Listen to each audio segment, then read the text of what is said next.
We've tried to get the best out of it we possibly can. We had a number of guys playing in the reserve game Tuesday. I went down on Tuesday to watch that, and Stephen stayed up and worked with a group of the first team boys up here, so it balanced off pretty well.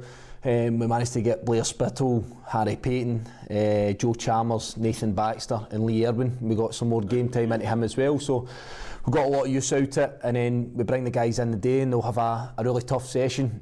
And that's almost that old school way of thinking, where they earn a couple of days off from that point of view.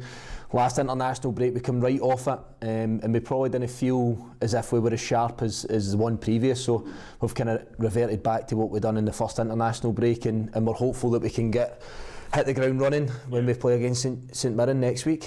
I think for us it's that sort of balancing act to make sure that we're also getting players to recover, recuperate and be fresh, but get the correct amount of work into them so that they're ready for the next part of the season. And I think December's going to be the end of November into December is going to be a challenging period for us again, obviously with the games that we've got coming up then, but I think you've just got to embrace that challenge and look forward to it, and I think that this is a good week for us. It gives us a chance to regroup, and as I say, different players will have different weeks according to what they need and the work that they need to get into them, but I think we've got the balance right as far as we're concerned.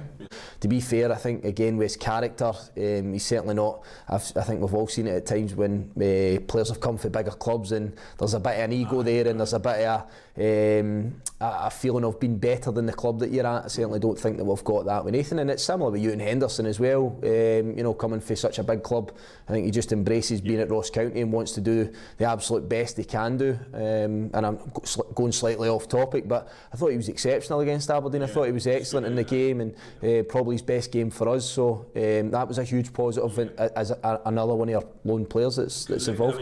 Again, this is a factor that we spoke to Neil Lennon about, and we spoke to Ewan about, is pretty much every game that he's played in, he'll be used to having, 60 odd, 70% possession of the ball from a young age, as a kid at Celtic coming through. So probably seeing the game in a slightly different light is terrific for their education.